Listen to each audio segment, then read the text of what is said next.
যাই যাই রাজকুমারী, এই তো এসে গেছি, এক্ষুনি দিচ্ছি। দাসী, দাসী। মিরপুর রাজ্যের রাজা মহেন্দ্রর একমাত্র কন্যা মাহেন্দ্রাণী যেমন সুন্দরী তেমনই জেদি আর অহংকারী। দেশ বিদেশ থেকে তার রূপ দেখতে ছুটে আসে রাজা রাজকুমার থেকে সাধারণ নরনারী। তবে তিনি কিন্তু মানুষকে মানুষ জ্ঞান করেন না।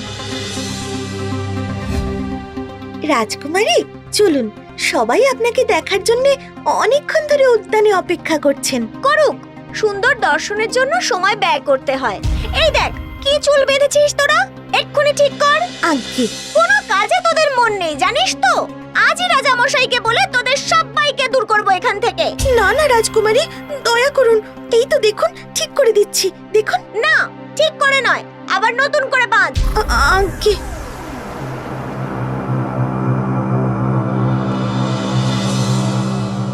এই রাজ্যেই থাকতো রতন। জঙ্গল থেকে কাঠ কুড়িয়ে গাছের পরিচর্যা করে তার আনন্দে দিন কাটত। সে কোনোদিন গাছের ডাল কাটতো না। প্রত্যেক গাছকে সে একটা করে নাম দিয়েছিল, তাদের ডাকতো সেই নামে। প্রণাম রাজকুমারী। আহা, আমাদের রাজ্যের গর্ব, আমাদের সুন্দরী রাজকুমারী। কি রূপ! আহা! রাজকুমারী, রাজকুমারী, রাজসভায় ভিনদেশের রাজকুমাররা অপেক্ষা করছেন। আসছি, যা।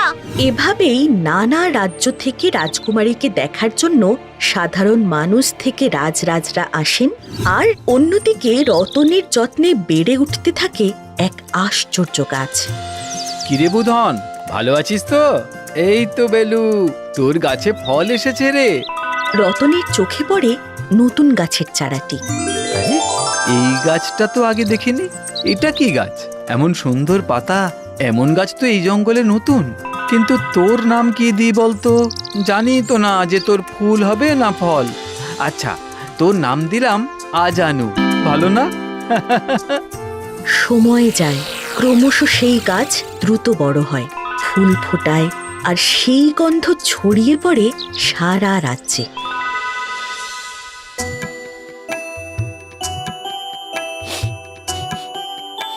কোথা থেকে এমন সুন্দর একটা গন্ধ আসছে বলো তো বিনু? কি জানি, আমিও তো কাল থেকে পাচ্ছি। আহা, গন্ধটা পাওয়ার পর থেকেই মনটা যেন কেমন ভালো হয়ে যাচ্ছে গো। হ্যাঁ গো কাকা, তুমি তো জানো আমার বউ অসুস্থ। কাল ওই গন্ধ পাওয়ার পর থেকে ও বলছিল ওর শরীরটাও যেন কেমন সুস্থ সুস্থ লাগছে। হ্যাঁ, তার মানে কোনো ওষুধি গাছ হবে গো, যার গন্ধ মন শরীর সব ভালো করে দেয়। ক্রমশ সেই গাছের কথা সর্বত্র ছড়িয়ে পড়ে। তার ফুলের শোভা দেখতে আর গন্ধ নিতে নানা রাজ্য থেকে বহু মানুষ আসতে শুরু করে।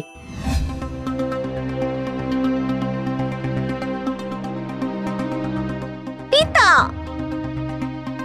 পিতা, আপনি এই সব দাসীদের তাড়িয়ে নতুন দাসী রাখুন।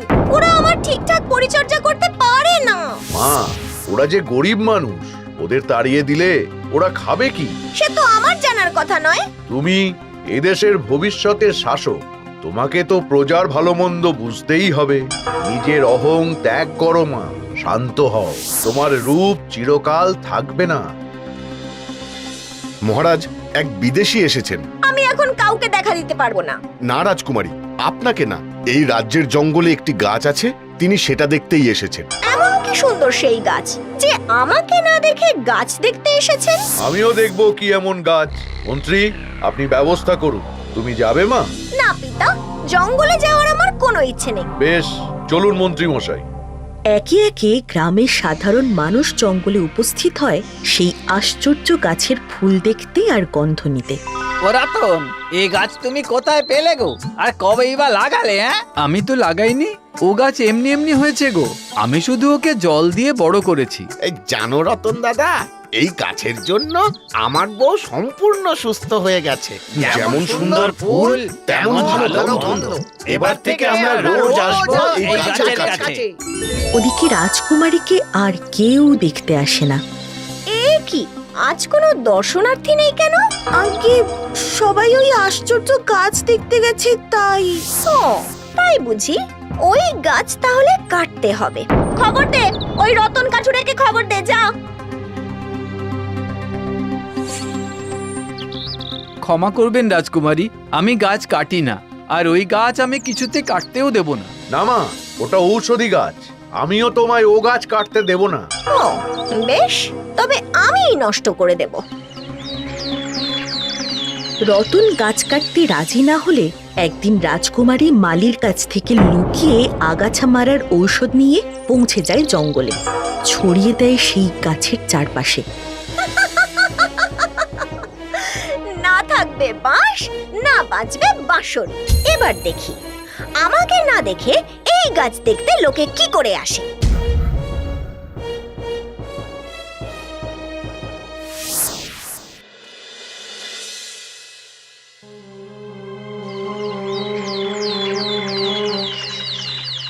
দাসী, কই গেলি? উফ, আজ সবাই আমাকে দেখতে আসবে। আমাকে সুন্দর করে সাজতে হবে তো নাকি? দাসী, দাসী!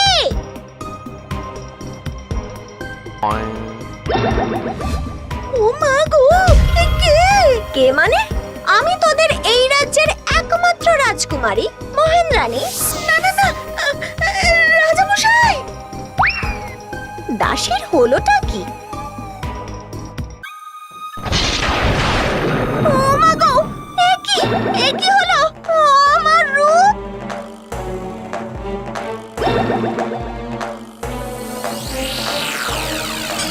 এ কি হলো? তুমি কি আদৌ আমাদের মহেন্দ্রাণী? হ্যাঁ পিতা, আমি তোমার মেয়ে। বৈদ্য, বৈদ্য! বৈদ্য আসে, রাজকুমারীকে দেখে, কিন্তু কিছুই বুঝতে পারে না। শেষে রাজজ্যোতিষী আসে।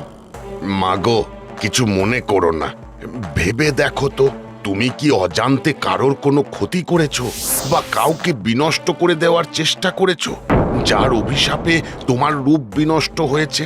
না না, আমি কারো কোনো ক্ষতি করিনি। ঠিক বলছো তোমা? হ্যাঁ পিতা। ক্ষমা করবেন মহারাজ, এই সময় আপনাকে একটি খবর দিতেই হচ্ছে। কি খবর? মহারাজ, মহারাজ, আমাদের রাজ্যের সবচেয়ে আশ্চর্য যে গাছ সেটি শুকিয়ে গেছে। আশ্চর্য গাছ! করেছি পিতা, করেছি।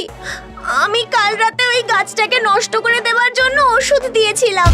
হায় হায় হায়, ওই গাছের অভিশাপ এটা। কিন্তু কিন্তু ও তো মানুষ নয়।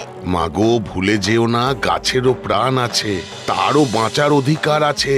সে যেমন অন্যের ক্ষতি করে না, বরঞ্চ উপকার করে, তেমনি সেও চায় না কেউ তার ক্ষতি করুক। আর গাছটা শুনেছি ওষুধি, তাই তুমি যখন গাছের কাছে ওষুধ দিচ্ছিলে, তখন হয়তো তার সেই বাতাস কোনোভাবে তোমার গায়ে লেগেছে। এবার আমি কি করব? যে কোনো মূল্যেই ওই গাছ বাঁচিয়ে তোলো, তবেই হয়তো তুমি তোমার আসল রূপ ফিরে পাবে। পিতা, পিতা, ওই গাছের কাছে আমায় একটা কুঁড়ে ঘর বেঁধে দিন। যতদিন না ওই গাছে আমি ফুল ফোটাতে পারছি, ততদিন ওই কুঁড়ে ঘরই হবে আমার আশ্রয়। তোমার ভাবনার উন্নতি দেখে ভালো লাগছে। আমি আজই ব্যবস্থা করছি। তোমার সঙ্গে আমি মালিকে পাঠিয়ে দেব। না পিতা, দোষ আমি করেছি, তাই তার থেকে মুক্তি পাওয়ার জন্য যা করার তা আমিই করব। বেশ বেশ। মন্ত্রী, মন্ত্রী! শুরু হয় ঘর বাঁধা।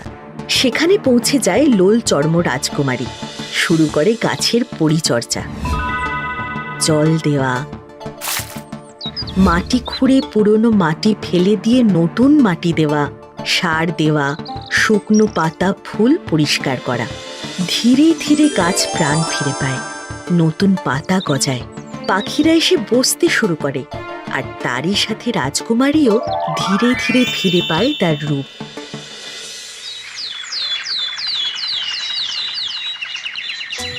আহা, কি অপূর্ব!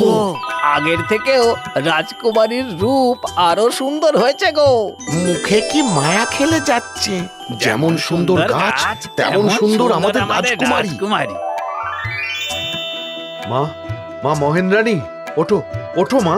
দেখো, দেখো, তোমাকে দেশ বিদেশ থেকে কত মানুষ দেখতে এসেছে। আহা, রাজকুমারী, আপনি খুব সুন্দর। পিতা, পিতা, আমি কি আবার আগের মতো সুন্দর হয়েছি? হ্যাঁ মা, আগের থেকেও আরো বেশি সুন্দর। জয় আমাদের রাজকুমারীর জয়! জয়